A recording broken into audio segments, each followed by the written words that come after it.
Ini kita langsung to the point, kita berbeda akidah baik dengan dia atau cak mana lagi Ustaz? Untuk bantah, untuk ngempaskan orang ini, untuk bantingkan kaum sawan.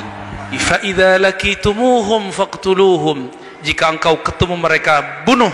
Seperti yang kejadian di Saudi tahun 79. Indonesia saat ini banyak sekali perselisihan, perbedaan. Sesama Islam saja sangat banyak.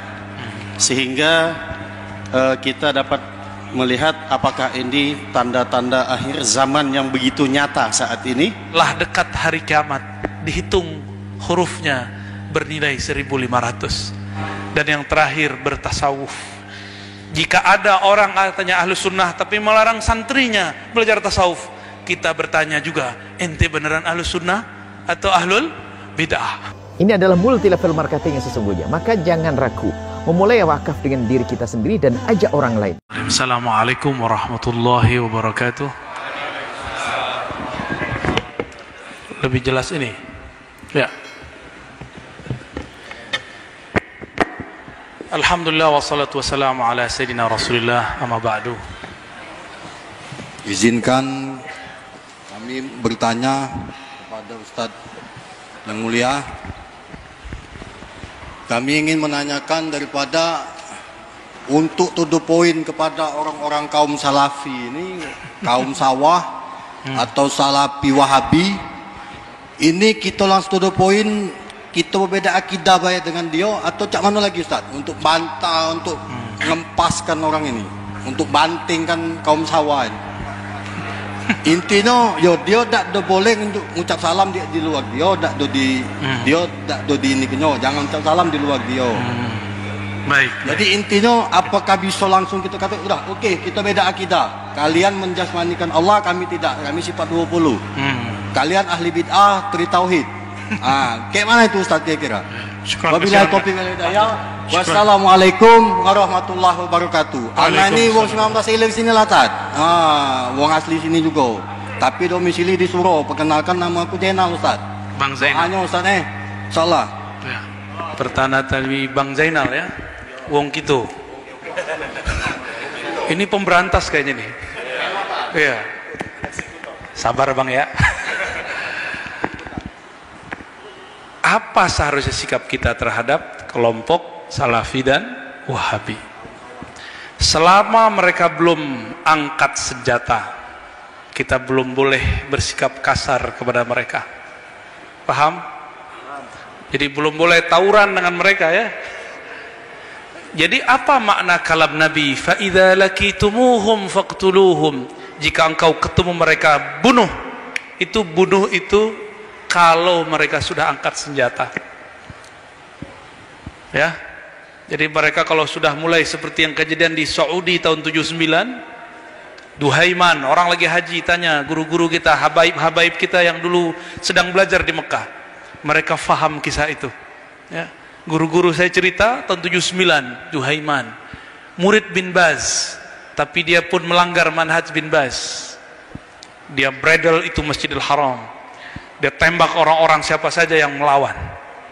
Katanya kembali ke kitab dan sunnah.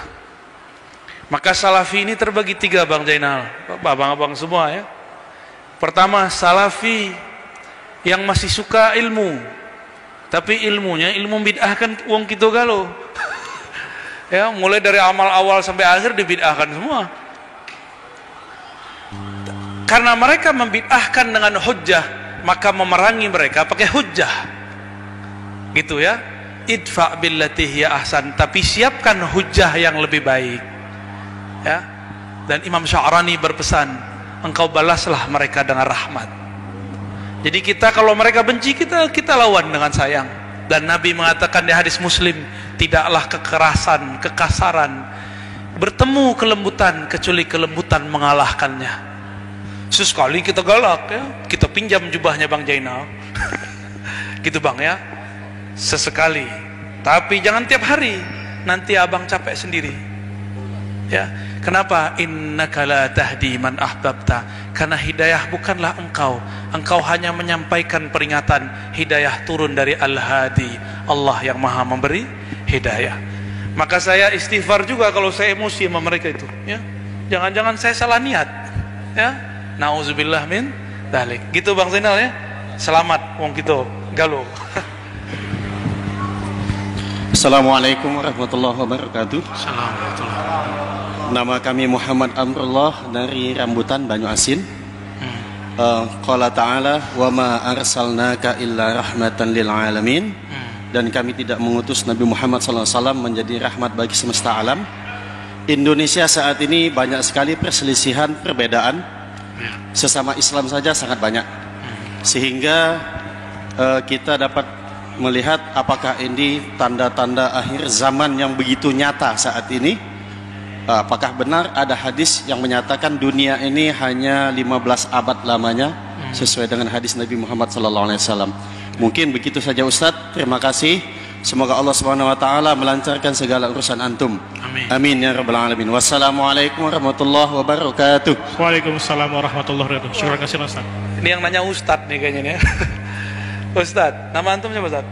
Muhammad Amrullah dari Rambutan, Banyu Asin. Muhammad Amrullah. Wah, nama Buya Hamka nih ya. Kakeknya Buya Hamka Amrullah namanya. Apakah ada hadis yang menyebutkan umur umat 1500 tahun? Ada, tapi maudhu. Kan nanya hadisnya ada apa enggak? Ada, tapi palsu. Namun ulama ahli huruf, ahli ilmu adat, ahli ilmu falak mengukurnya pakai ilmu huruf. Iqtarabatis sa'ah, itu ayat sampai akhir dihitung, telah dekat hari kiamat, dihitung hurufnya bernilai 1500. Maka mereka kemudian tidak bersandar lagi dengan hadis yang palsu itu, tapi bersandar dengan kalam ahli falak. Hati-hati saja, jangan-jangan itu benar ya. Kalau saya meyakini hampir benar. Kenapa? Karena Nabi menubuatkan di akhir zaman terjadi perpecahan, dan ini adalah puncak-puncak kita berpecah. Tapi tidak usah khawatir, Al-Imam Mahdi itu nanti bukan datang memberontak. Maka ciri-ciri ahlu sunnah tidak memberontak walaupun beda dengan pemimpin mana saja. Dia paling mengkritik, menasihati. Dia paling mengkritik dan mendoakan. Dia kritik tapi dia doa. Beda dengan orang yang ngakunya ahswaja, ngakunya ahlu sunnah, tapi kemudian mengajak memberontak. Memberontak itu lebih bahaya daripada semuanya. Imam Mahdi itu nanti nggak berontak, Pak. Imam Mahdi itu nanti diminta supaya menguasai negeri, seperti Nabi dulu diminta untuk menguasai Madinah.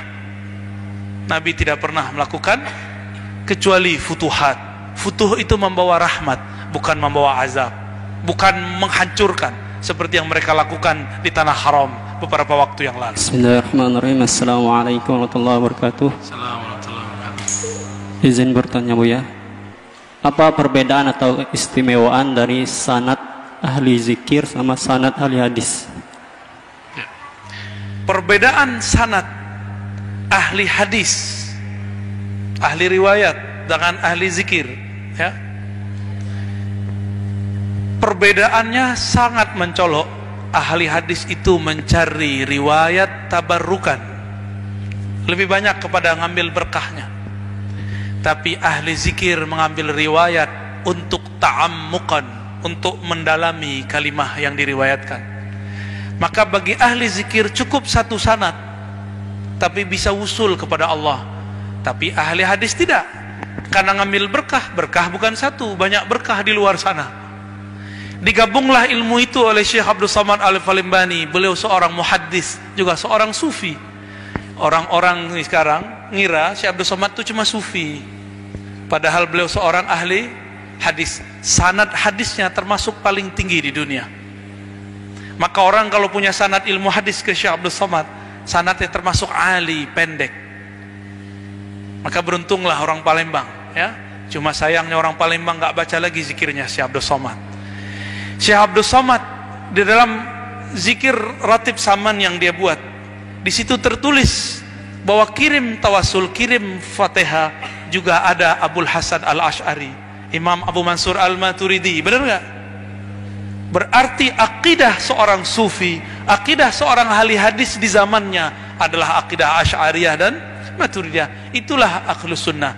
Ternyata Syekh Abdul Samad berguru ke ulama Yaman namanya Murtada Zabidi, pensyarah Ihya Ulumuddin. Makanya Syekh Abdul Somad menjadi Ghazali kecil, Ghazali junior. Ilmunya Imam Ghazali turun lewat Syekh Murtada Zabidi. Said Murtada Zabidi mengatakan, "Idza utliqa ahlus sunnati wal jamaah fahum al-asy'ariyah wal maturidiyah." Jika engkau menyebut ahlus sunnah, maka tiadalah mereka kecuali imam-imam Asy'ariyah, Maturidiyah. 2016 yang lalu, ulama-ulama Al-Azhar, ulama Yaman, ulama Zaituniyah, ulama Maroko, ulama-ulama kita berkumpul lalu berijma. Manhum ahlus sunnah? Siapakah ahlus sunnah? Satu yang berakidah Asy'ariyah, Maturidiyah. Inilah akidah ahlul hadis. Dua, bermazhab yang empat. Maka kalau ada yang anti mazhab, anti Asy'ari, kita curiga ahlus sunnahnya ahlus sunnah palsu. Dan yang terakhir, bertasawuf. Jika ada orang katanya ahlus sunnah tapi melarang santrinya belajar tasawuf, kita bertanya juga, ente beneran ahlus sunnah atau ahlul bid'ah? Kif? Mazal? Masih ada? Baik. Terakhir, yang nak nanya. Aduh. Oh ya, Fadal.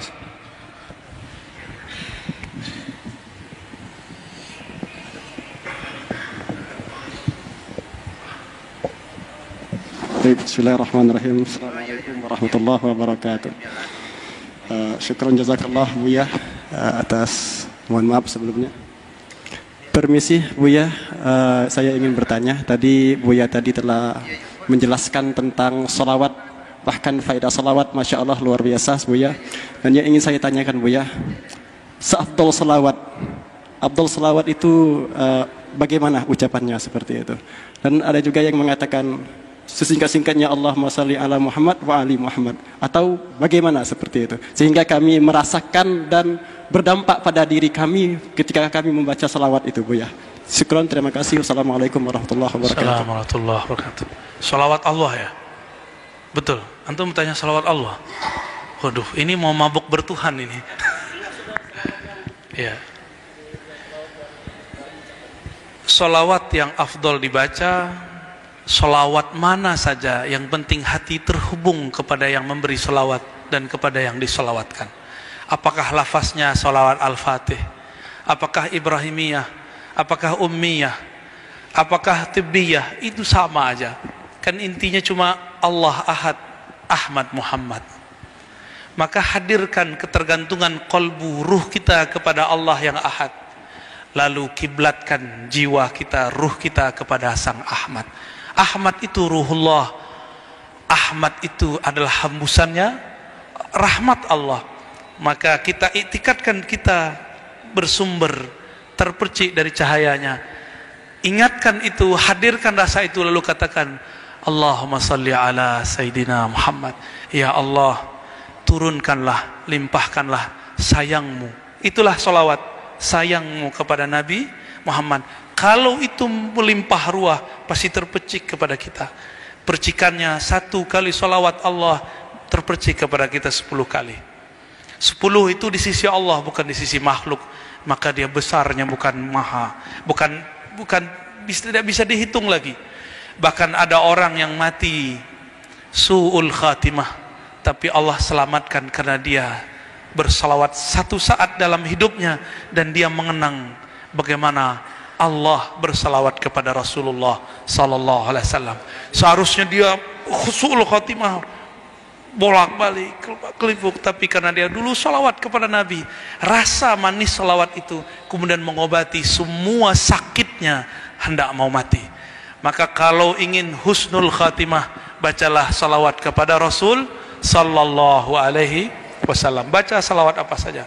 Oleh karena itu, syekh kita dari dulu mengajarkan sebelum salawat, mantapkan nama Allah di kalbu. Sebut nama Allah, ya Allah, ya Allah, baru salawat. Ya, gitu ya. Itu ijazahnya siang ini. Sebelum salawat, baca ya Allah 3 kali di kalbu. Ya Allah, ya Allah, ya Allah. Baru kita Allahumma salli ala Sayyidina Muhammad. Pasti bergetar. Kalau diteruskan matanya bisa berlinang. Khalas? Qabil tuh. Waduh. Cukup ya, saya tutup ya. Jamaah Wong Afwan, gitu Buya. galo. Saya Buya. mohon izin karena habis ini mau langsung jalan. Mohon tidak musafahah, cukup bil qulub karena cinta kita kepada Allah Rasul itu sudah cukup ya. Cukup. Assalamualaikum warahmatullahi wabarakatuh. Waalaikumsalam warahmatullahi سبيل الدموع سبيل مريح تنهدى يا صاحي كي تستريح